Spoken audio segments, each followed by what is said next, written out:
Welcome to EB5 Investment Voice, where attorney insights intersects with immigration investments.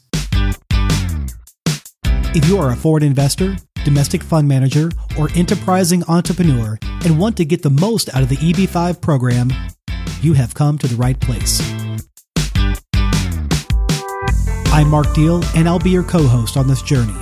I'm joined by your host, Mona Shaw, and other attorneys at Mona Shaw & Associates, as well as immigration leaders from around the world. So let's get into EB5 Investment Voice. Hey, Mona and Rebecca. I've been hearing a lot lately about an increase of issuances of these notices of intent to terminate regional centers coming from USCIS. Is that true? Indeed, Mark. As of February 10th of this year, 2020, there are there are 783 approved regional centers, which compared to September 16th, just a few months back of 2019, there were 822 EB5 regional centers. Yes. So we have seen that surge in the denials of regional centers. Since 2008, we've done our own, account of how many terminations there has been. We've seen around 402 regional centers that have received terminations from USCIS, and we continue to count. Just alone in 2020, as this year has been, 3 months, we've seen 8 terminations already. It's really following a relatively quiet 2019. I would call them the Regional Center Compliance Team, or the Regional Center Compliance Police, rather. They've been aggressive. They've been super aggressive. And they have been many NOITs, which is a Notice of Intention to Terminate, issued. But I have to say that I do welcome this action. I'll tell you why. There has been such a propagation of regional centers that it's really became a cottage industry at one point. Back in 2015-16, people were putting up regional centers or advising groups to be regional centers when they were clearly not qualified. Yeah, exactly, Mona. When you refer to not qualified, we can say, and what we have seen, unfortunately, are developers who are very eager to take investors' money, but not so quick to carry out the necessary compliance and oversight for owning a regional center. For instance, recently what we saw, filing for the I-924A compliance, which we do every year towards the end of Exactly. Year. So, we start in September because the fiscal year ends at September 30th and it's due on December 29th of each year. We're starting to notice a lack of response from a lot of our regional center operatives. A lot of them are not responding, or they're coming back and saying, don't worry, we can handle it on our own. And we haven't seen really good results. Right. We've heard Christina bang her head against the wall several times. I know that much. No, we're laughing, Mark, but it's very serious. Yes. Because it's this lack of oversight, this lack of ability to carry out necessary compliance and oversight is really leading USCIS to send out these notices, which I do hasten to say is a good thing. But just before we get into that, Rebecca, let's talk a little about trends. Mm-hmm. Yeah. So what we have seen in the past is, we started out with 2008, we hardly saw any regional centers. And then all of a sudden, we saw a huge surge. The cottage industry, as I mentioned. Exactly. With an all-time high in 2018, with a 2,490% growth in 10 years. Yeah. So if you want to put that in figures, it's 750. 750, can you imagine it? New regional centers approved in that 5-year period. And I will blame USCIS here because they were just approving them. They were just 1, 2, 3 approving stuff without really looking into what they should be looking into, the ability to do oversight, the need, the market itself. It was at one point crazy. Exactly. So the all-time high that we've seen is 822 approved regional centers serving 49 states, plus the District of Columbia and 4 U.S. territories, with particular the highest numbers coming out of California, of course, New York, of course, being there as number 2. But we've also seen the largest denials within those states as well. Right. Well, New Jersey had 87, and Florida 75, Pennsylvania 70, Texas 73, Washington 62, Connecticut 59, Which were the two states which didn't have a regional center, Rebecca? With that, no regional centers were Delaware, New Hampshire, and Rhode Island. So very small states. I would have thought Delaware would have had one at least. Yeah, but I think it's because a lot of what happens is in Delaware, a lot of the economic growth is probably in the north, where they've probably attached onto Pennsylvania counties. Okay, what are the statistics, Rebecca, for the approvals versus terminations? Yeah, so we discussed all these approvals happening, and then, of course, terminations came in. So between January and September 2019, USCIS terminated 75 EB5 regional centers while only approving 6. Good, finally. Finally. So that was the largest deficit on the net regional center growth in the history of EB5. In addition, a total of 130 EB5 regional centers were terminated as well in 2018, which is a record high. So we've seen a lot of terminations within 2017 through 2019, and I think that number is going to continue to grow. Rebecca, let me ask you, how does USCIS go about terminating a regional center? So what USCIS does is they first will send you a notice of intention to terminate, which is the NOIT, in which you have 30 days to respond. And so then, Mona, when they send this notice of intention to deny, what are some of the issues that we're seeing within these notices? Well, as we have seen, the RC compliance team's out in full force. I would say that going back to 2008 until maybe 2017-ish, what USCIS actually looked for were illegal acts, any regional centers which were involved with fraud or any kind of misrepresentation and complaints, usually SEC complaints. So that's where we saw the initial terminations. However, since 2017 onwards, we've started seeing a different trend. And I would say even not 2017, perhaps 2018 onwards, that according to USCIS's website, and they've had this there for some time, USCIS may terminate a regional center's participation in the program based on activities which don't include, which have not shown enough capital investment or job creation, and a lack of or approved pending 526 or 829 petitions. Yeah, so what we want to stress is that the I-924A is very, very important for regional center operatives to file. I hear Mark's voice telling us what is an I-924A. You know me so well. Yeah, we know. We can't keep saying these words. So what is an I-924A, Rebecca? So as we discussed before, the fiscal year starts from October 1st through September 30th. And so each year, USCIS designated regional centers are required to report their activity by submitting the supplement to Form I-924, which is in I-924A, as a ways of providing their annual reporting and statistics and job count and, everything that has been spent on EB5 funds versus non-EB5 funds, basically. Well, for years, I would say, though, the 924 was a routine and predictable event. It was just, even when it began, it was like, okay, we have to fill this out, and what is USCIS even doing with the data? I don't think that's the case anymore. Oh, no. Regional centers were just giving random numbers, but not this time. I mean, we stood there and calculated. I mean, we had to go through every project a regional center was designated under. We had to go through each NCE. We had to go through each JCE. So they were very specific in asking all these questions related to each individual entity that was under the RC. Right. And this year we have seen that these NOITs are arriving so quickly, almost as soon as they've checked off whether or not they've even filed a 924, I think. Yeah. And so what USCIS is doing as part of their integrity measures, they're now publishing EB5 Regional Center termination notices on the website. So each notice will contain reasons for the termination and, of course, the procedures of how to appeal the termination, which we can go into further about what issues we'll see coming into terminating a regional center. Yeah, I think what the important thing is to point out with these notices, although it's not written anywhere, there's, of course, this is just policy. But the IPO's policy is to give a regional center about 3 years to sponsor projects and to get the EB5 applications in. And bear in mind, Mark, that people have spent 100,000 plus on putting up regional centers. It's not a cheap thing. And that's why I say there was a cottage industry which had grown out of this. Yeah, but that's the thing. It's not cheap to put up a regional center.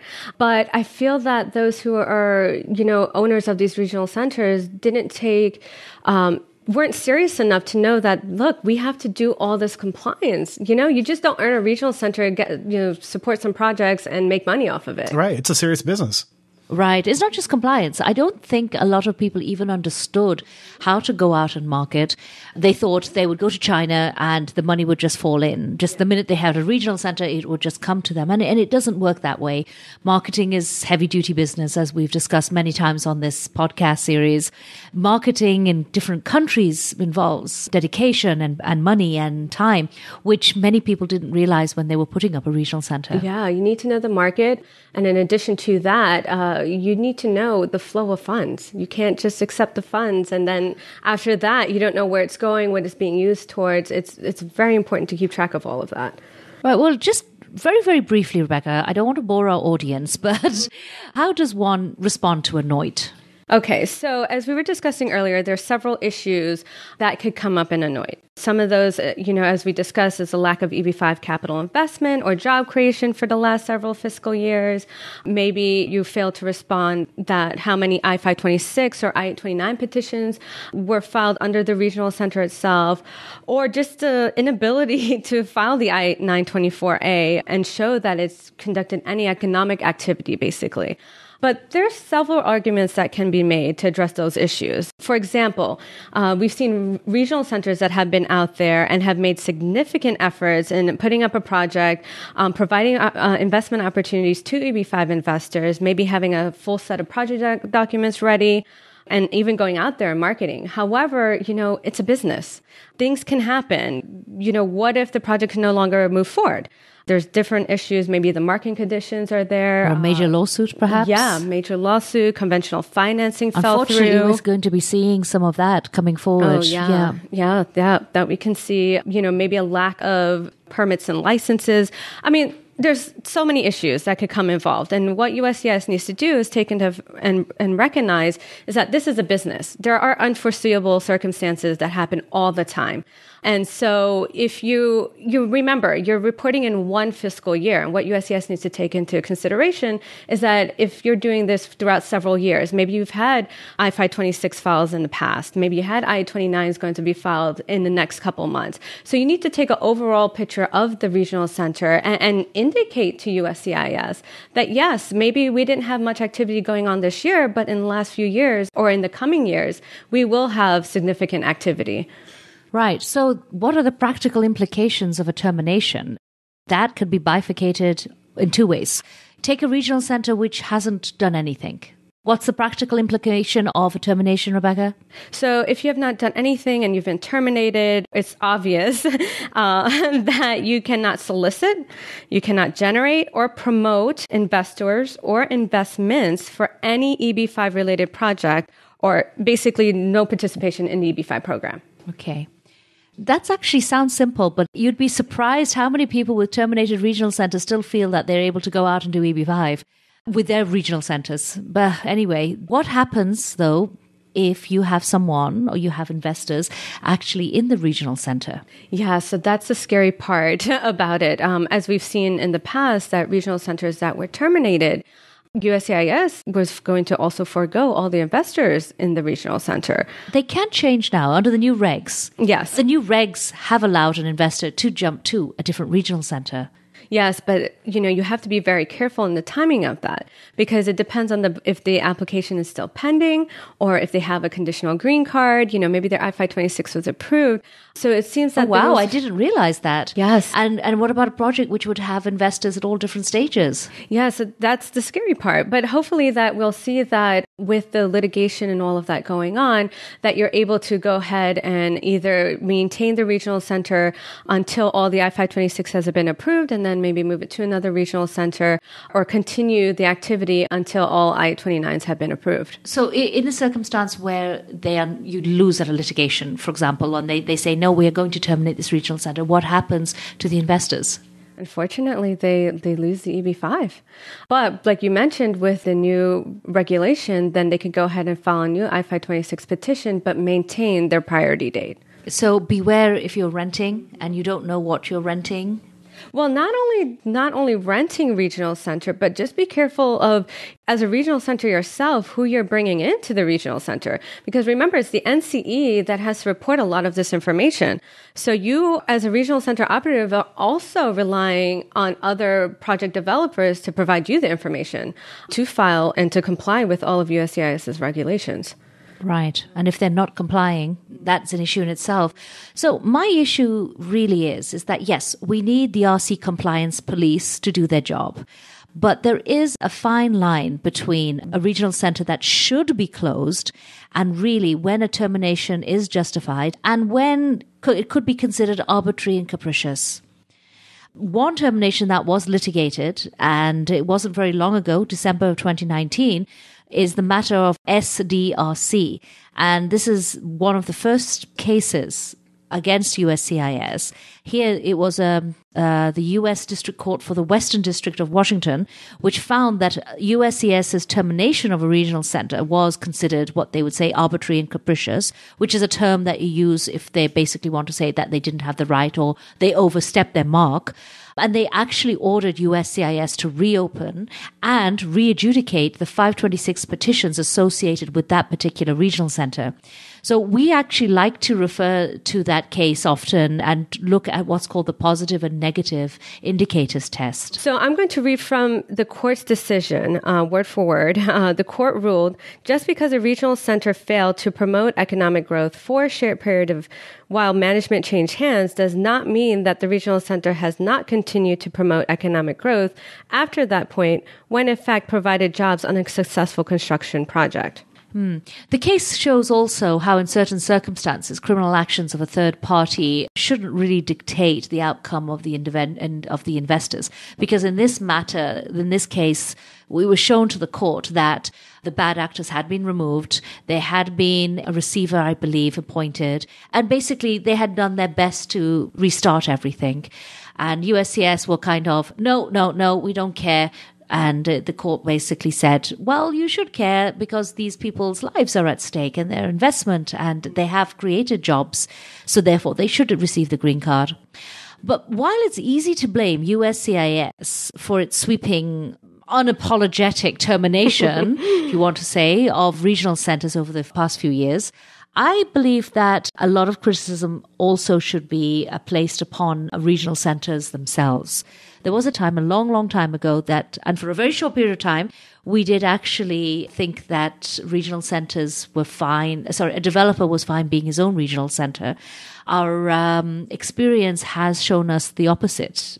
Yeah, and that's where we've seen third-party oversight became prominent in that time, because if you have a developer who's the regional center, also the project developers, also, doing X, Y, and Z, where is the oversight really? That's the oversight on the money. But at the same time, for some of the criticism that USCIS had about bringing in investors, we did see that developers who were their own regional centers just didn't give any kind of emphasis or any kind of participation on not just admin oversight, but on either capital committed to the regional center or an oversight onto the investors themselves.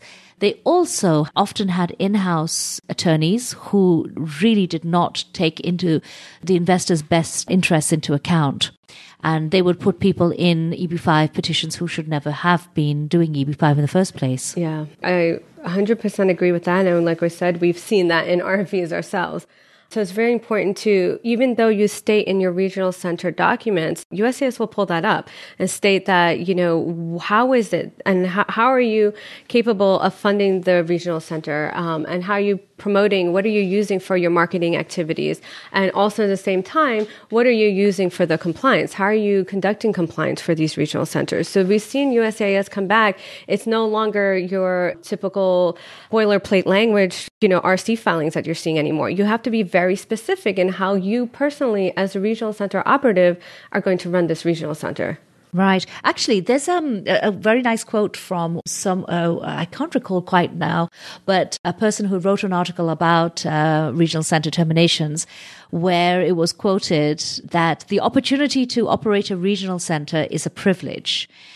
I agree with that. I think it is a privilege, and I think that people who do not, unfortunately, follow the rules, it's quite intolerable, because what happens if a regional center neglects their responsibilities, it not only puts its own existence into jeopardy, but the investors with the unadjudicated 526 petitions and the possibility of their return of capital. And what is so unfair is that a project and the regional center themselves have benefited from maybe hundreds of thousands of dollars in investment capital. Oh, yeah. And then we'll see that they'll continue to benefit, especially with the backlogs right now. So not only are they going to be able to use the $500,000 in a project that they've solicited EB5 investors for, but thereafter, they'll be able to also redeploy the funds. So they will hang on to the capital for as long as, until the EB5 investor has their I-829 filed. Right. It could be years. And unfortunately, going back to what you said at the beginning on the difficulties that we're having with some of the operatives, even complying with the 924 is intolerable. Mm-hmm. We should not be seeing that at all. If you have a project, if you have taken investment from investors, you have undertaken the burden of providing at least the minimum of compliance. And these might include the filings to USCIS, your SEC filings, oversight, and you should not shirk these responsibilities. Mm-hmm. And that's where finding EB5 attorneys or, those who are in this field, it's important to find the right ones, because you're a developer. You don't know anything, of how to run an EB5 regional center. So it's important to have that oversight, or at least be guided by attorneys who know what USCIS will be looking for on a compliance. And anyone, I think, going forward thinking they want to be a regional center should also be aware that it's coming. I do believe it's coming this year, that we are going to receive some guidance from USCIS, which is going to put a lot more burden on regional centers. And they will not have the ability, if they rent, to basically say, well, we didn't know. I think there's going to be a much more burden of oversight, even when you are renting. Yeah, no. And we covered more about renting regional centers way back in episode 30 with Clem Turner. It was about a little over 3 years ago. Gosh, well, I think we need to revisit that topic. I think we do. There's just so much more to discuss. We're just hitting the basics of what USCIS would require. But God, we could go on and on of what to really do for compliance and making sure regional centers are not going through termination. Yeah, and as well as what we have been seeing over the years with developers. It's interesting because some people are really eager. They want to do the right thing. And we have seen that. And it's heartwarming, quite frankly, because they've made every effort, not only to repay capital, but to make sure that all the I's are dotted and the T's are crossed. While at the same time, there's a lethargy for regional centers where perhaps their market has now shrunk. Maybe regional centers who dealt more with the Chinese market, for example. And that's really where we really have a problem right now. So what we're going to see moving forward is because of the increase of the investment amount. Regional centers at $500,000 were able to go ahead and get multiple investors for projects. But at the $900,000 level, or even at the $1.8 million level, you're not going to see as many investors as we've seen in the past. So, the USCIS needs to also kind of look into that and see that you're not going to see the economic growth that we've seen in the past. Well, Rebecca, you're right. You would hope that USCIS would look at the increased investment amount of EB5 and understand the economics of it. And it's getting harder for developers as well as investors. And Mona, as you said earlier, regional centers and the developers, they just want to do the right thing. So I want to thank both of you for explaining the various compliance issues that may come up and how to avoid these notice of intent to terminate letters that are coming from USCIS. So thanks again, and let's talk next week. Thank you, Mark. Thank you for being with us today on EB5 Investment Voice. The topics presented in this podcast is informational in nature and is not to be taken as specific legal advice. If you have questions on the topics presented in this episode or other investment immigration needs, please contact Mona Shaw and Associates. Mona and her attorney staff can be reached at mshawlaw.com. That's MSHAH law.com.